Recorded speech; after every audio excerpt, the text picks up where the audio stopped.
રામ રામ. હું મારી વાત શરૂ કરું એની પહેલા મને જે ફિલિંગ આવી છે એને પહેલા વ્યક્ત કરી દઉં, પછી મારી વાત શરૂ કરું. મારા એક નિવેદનને કારણે જે ક્ષત્રિય સમાજમાં રોષ ફેલાયો એની મેં અનુભૂતિ પણ કરી. મેં તો પહેલો ફોન આવ્યો એને જ કહી દીધું હતું કે મારી તો આવી કોઈ ભાવના હોય નહીં, છતાં આપને એમ લાગ્યું હોય તો હું માફી માંગુ છું. અને મેં તો પછી એવી એને સલાહ પણ આપી ભાઈ કે તમને એમ લાગતું હોય કે મારે આવું લખવું જોઈએ કે આવું બોલવું જોઈએ, એવું મને મોકલો તો હું એ પણ લખી દઉં. મેં તેમાં સહજ ભાવે એવું કીધું હતું. એ વાત તો અલગ છે, પણ પછી જે અત્યાર સુધી ચાલ્યું અને અત્યારે હું અહીંયા આવું એવી અમારે જયરાજસિંહભાઈ અરે વાત થઈ હતી કે કાલ 7 વાગે 7, 7:30 સુધીમાં તમારે અહીં પહોંચું. મેં હા પાડી હતી, હું આવી જઈશ. અમે કાર્યક્રમ કોલેજનો પૂરો કરીને અહીંયા નીકળ્યા. અહીંયા હું પહોંચું ત્યાર પહેલાંની મારી મનસ્થિતિ અલગ અલગ હોય, પણ પહેલી વખત હું ચૂંટણી સભામાં જતો હોઉં રૂટીન કાર્યક્રમમાં, જે હું વાંકાનેર વિસ્તારમાં ગયો હોઉં, ત્યાં ગયો અને ઢોલ નગારા સાથે મારું ત્યાં સ્વાગત થાય એ ક્ષત્રિયો સિવાય કોઈ કરી ના શકે. એ શક્ય જ નથી. એ ત્યાંથી જ મારું ઊંધી રીતે સ્વાગત થવાની સંભાવના હોય.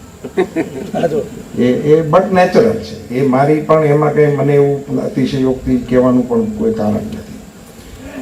આજના કાર્યક્રમમાં મંચ પર બિરાજમાન રાજ્યસભાના મારા સાથીદાર કેસરી દેવસિંહજી, બીજા મારા રાજ્યસભાના સાથીદાર રામભાઈ, ભાઈ મહેન્દ્રસિંહ સરવૈયા અને ભરતભાઈ બોગરા, બે અમારા પ્રદેશના આગેવાન, કિરીટસિંહજી રાણા, ગુજરાત સરકારના પૂર્વ મંત્રીશ્રી, અલ્પેશભાઈ ઢોલરિયા, જિલ્લા ભાજપના પ્રમુખશ્રી, ધવલભાઈ દવે, અમારા પ્રભારી રાજકોટ જિલ્લાના, પૃથ્વીરાજસિંહજી જાડેજા, તાલુકા પંચાયતના અધ્યક્ષ, વિરેન્દ્રસિંહ ઝાલા, અમારા મહામંત્રી રાજકોટના, નરેન્દ્રસિંહ ઝાલા, મહામંત્રી મોરબી જિલ્લો ભાજપ,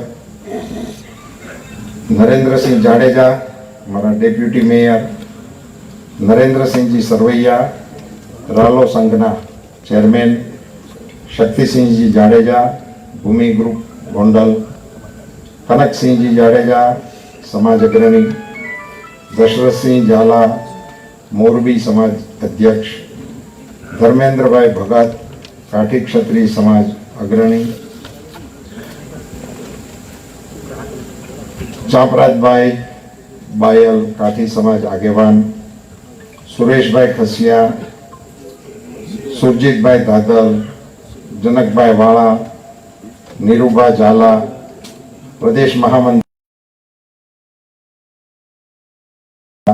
જિલ્લા સહકારી પ્રેસ ઉપપ્રમુખ ભૂપતભાઈ વાળા દડવા, ગિરિરાજસિંહ જાડેજા, જિલ્લા પંચાયત સભ્યશ્રી, રાયસિંહજી જાડેજા, ઉપપ્રમુખ શહેર ભાજપ, જયદીપસિંહ જાડેજા, કોર્પોરેટર શ્રી રાજકોટ, સુરેન્દ્રસિંહજી વાળા, કોર્પોરેટર શ્રી, મયુરસિંહજી જાડેજા, મેડિકલ એસોસિએશનના અધ્યક્ષ, ઇન્દ્રવિજયસિંહજી ચુડાસમા, સમાજ અગ્રણી, ધર્મેન્દ્રસિંહ ઝાલા, ખારડી. આજના યજમાન આમ તો મને હામાં લેવા ગણેશ કહેવાય ને એમણે શ્રી ગણેશ કર્યા કહેવાય, પણ યજમાન જયરાજસિંહજી જાડેજા, આપ સામે બેઠેલા આપ સૌ આગેવાનો, ભાઈઓ, વડીલો, યુવાન દોસ્તો, મિત્રો, મને એક વાતનો એવડો મોટો રંજ છે કે મારી જીભથી આ વાક્ય નીકળ્યું. મારી આખી લાઈફમાં મેં કોઈ નિવેદન કર્યું હોય અને એને પાછું ખેંચ્યું હોય એવો રેકોર્ડ નથી. મારી આખી લાઈફમાં આવો રેકોર્ડ નથી. આજે એક ચૂંટણીની અને એ બી અનાયોજિત કાર્યક્રમ, કોઈ કાર્યક્રમ પણ નહોતો. અમે તો કાર્યક્રમો બંધ કરીને કરશનદાસ સાગઠિયાના ભજન છે એની હાટુથી મેં ગયા હતા. એવો કાર્યક્રમ એ કાંઈ કામનો નહોતો. એમાં મારા થયેલા ઉચ્ચારણથી આજે મારી પાર્ટીને મારા કારણે સાંભળવાનો વારો આવ્યો, જયરાજસિંહજી, એનાથી મોટો અફસોસ કે દુઃખ બીજું કોઈ વાતનું નથી. હું મારા માટે નહીં સાહેબ શબ્દ વાપરું છું, સમજીને વાપરું છું, ક્ષત્રિય સમાજની સભામાં વાપરું છું, જયરાજસિંહના અધ્યક્ષ સ્થાને મળેલા આ બધા મહાનુભાવોની ઉપસ્થિતિમાં બોલું છું કે મારી પાર્ટીને મારા કારણે સાંભળવાનું થયું છે. મિત્રો, હું આ સમાજ પાસે બે હાથ જોડીને માફી માંગુ છું. મિત્રો, પાર્ટી, હું તો આ બધા પ્રવચનો કરતા હતા ને તો હું નામ લેવાના મતનો નહોતો છે, નહીં ટાઈમ માટે નહીં જઈ રહ્યા છે. હું જેના નામ બોલ્યો માફીના વિડીયોમાં એને લોકો ટ્રોલ કરે છે કે તે હું કામ આમ કીધું. એટલે હું આપના નામ લેવાના મતનો નહોતો, પણ નામ ના લઉં તો આપને એમ લાગે કે અમારા નામ ન લીધા એટલા માટે. અન્યથા નામ લઈને પાછા ઈ નામ ગણતા છે ને અટણ કોક લખતા છે નહીં. એટલે આપણે બીજો મુદ્દો એક મારે જે કહેવાનો હતો એ તો બીજો એક મુદ્દો એવો હતો કે મને ઘણા આગેવાનો એમ કીધું હતું કે આપ કયો તો અમે એવું નિવેદન આપીએ તમારા ટેકામાં. મેં બધા આગેવાનોને ના પાડીશું, કોઈના નામ બોલવાના મતનો નથી. મારો મત છે કે તમે મારા ટેકામાં નિવેદન કરો એ તમારી સામે આવે, તો મારા કારણે તમારે નવી ક્યાં શરૂ કરવી. એટલે હું આ સંપૂર્ણ ક્ષતિ મારી વ્યક્તિગત ક્ષતિ છે અને એનો જવાબદાર પણ હું જ છું. અને એના કારણે ક્ષત્રિય સમાજના પણ કોઈ આગેવાનોને કંઈ પણ નાનું મોટું કરવાનું આવે એ પણ મારા મનમાં ઈચ્છા નથી. હું એ મતનો નથી કે 5 ક્ષત્રિય આગેવાનોને મારે કારણે પાછું નુકસાની સહન કરવાનું આવે. એ પણ જે કંઈક સહન કરવાનું આવે એનો જવાબદાર હું એકલો છું. એ હું આ તમારી સભાની અંદર સ્વીકારવા તૈયાર છું. કોઈ નહીં, મારી સરભેણમાં આવ્યા છે એને હું ધન્યવાદ આપું. ન ગણવા માટે હું સમગ્ર દેશના ક્ષત્રિય સમાજને વિનંતી અને અપીલ કરું છું. અમારા સમર્થનમાં જે આવ્યા છે મારા મનાવીને આવેલા નથી કે અમે એમને કઈ સમજાવ્યું હોય ને કઈ અંડર ટેબલ કર્યું હોય ને આવેલા નથી. એ પ્રેમથી અને ભાવથી એમણે અમને આ યોજના બનાવીને અહીંયા બોલાવ્યો. પુનશ્ચ જયરાજસિંહભાઈ, હું આપનો આભારી છું કે આપે એક ક્ષત્રિયને સાજે એ પ્રકારે આ પ્રશ્નની અંદર રસ લીધો, આ પ્રશ્નનો ઉકેલ લાવવા માટેનો આપે પ્રયાસ કર્યો. એ માટે હું અંતઃકરણપૂર્વક આપનો આભારી પણ છું, આપને ધન્યવાદ પણ પાઠવું છું. અને પાર્ટીનો એક વરિષ્ઠ આગેવાન હોવાના નાતે પાર્ટી વતી પણ આપને અભિનંદન આપું છું. સભાની મોસમ છે પણ સભા કરવાની મારી ઈચ્છા નથી. સભામાં આપણે ફરી વખત ક્યારેક મળીશું. ગોંડલમાં મેં ઘણી સભાઓ કરી છે, લીંબડીમાં ઘણી કરી છે, પાલતાણામાં કરી છે. એટલા માટે કે ચૂંટણીની સભાઓનું અત્યારનું સ્વરૂપ છે એ અને આજની આપણી સભાનો જે માહોલ છે એટલે એની ગરિમા જળવાઈ રહે એટલા માટે હું એને વિષયાંતર કરવાના મતનો નહીં. એટલે વિષયાંતર ન થાય એટલા માટે. અન્યથા હું તો અપીલ 1-2 મતની જ કરવાના આ ચૂંટણીઓમાં છું.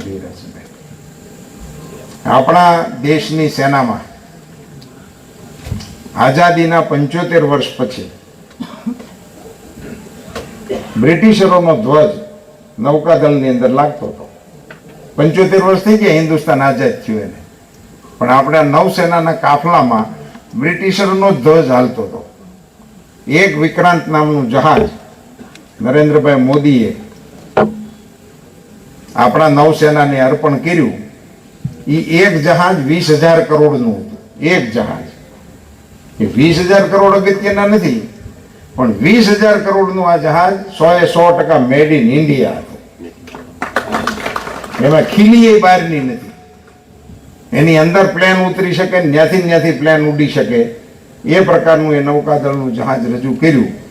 પણ એ રજૂ કર્યું ત્યારે પેલું બ્રિટિશ નિશાન ફેરવી નાખ્યું અને એની જગ્યાએ છત્રપતિ શિવાજી મહારાજના નૌકાદળમાં જે જહાજના સિમ્બોલ હતા એ સિમ્બોલ ભારતના નૌકાદળની અંદર લાગ્યા. હું આ સભાને પૂછવાના મતનો છું કે નરેન્દ્ર મોદી વડાપ્રધાન ન હોય તો આ પરિવર્તન શક્ય છે ખરું? આ પરિવર્તન અંગે કોઈ વિચારે પણ ખરું? એ પ્રકારની જે મોદી સાહેબના નેતૃત્વમાં કામગીરી ચાલી રહી છે મિત્રો, એના સમર્થનમાં અમે એમને ત્રીજી વખત વડાપ્રધાન બનાવવા માટેની અપીલ કરવા માટે આપની વચ્ચે આવ્યા છીએ. આપ સૌનો સહકાર માંગીએ છીએ. આપ સૌનો અમને આશીર્વાદ મળે એ માટે અમે આપ સૌની વચ્ચે નહીં, તમામ જગ્યાએ જઈને આવી 2-3 વાતો છે એને અમે મૂકવાના છીએ ને એના આધાર ઉપર મત માંગવાના છીએ. નરેન્દ્રભાઈ મોદીનો સ્પષ્ટ દિશા નિર્દેશ છે, આપણે કરેલા કામ લોકોની વચ્ચે જઈને મૂકો ને એના આધાર ઉપર મત માગો. એની આધાર ઉપર અમે આ કામગીરી કરીએ છીએ. પુનશ્ચ આપ સૌનો ખૂબ ખૂબ આભાર. ભારત માતા કી જય. જયરાજસિંહભાઈ, આપનો પુનશ્ચ આ એક પ્રકારના આયોજન કરવા બદલ અંતઃકરણપૂર્વક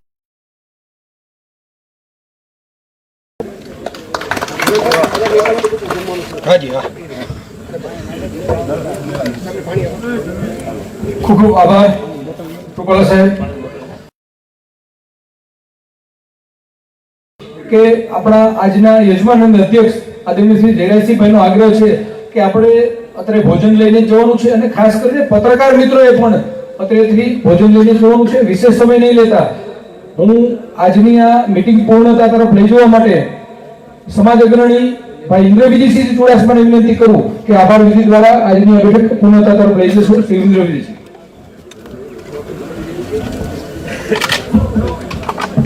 ગણેશગઢ મુકામે આદરણીય જયરાજસિંહ જાડેજા દ્વારા જે આજે આયોજન કરવામાં આવ્યું હતું એ મિટિંગની અંદર રાજપૂત સમાજના દરેક સૌરાષ્ટ્રમાંથી પધારેલા આખા સૌરાષ્ટ્રમાંથી રાજપૂત સમાજની અલગ અલગ સંસ્થા અને અલગ અલગ ગ્રામ્ય તાલુકા વિસ્તારમાંથી પધારેલા દરેક રાજપૂતોને અહીંયા પોતાનો કિંમતી સમય ફાળવી અને જયરાજસિંહજી અને રાજપૂત સમાજના સમર્થન હું આદરણીય જયરાજસિંહ અત્યારે સમાધાન પણ થઈ ગયું છે, છતાં પણ આવતા યુદ્ધને હું માનતો જ નથી. આવા બધાને ઉછળકૂદ કરે છે એને કહું છું, જેને આ કાર્યક્રમ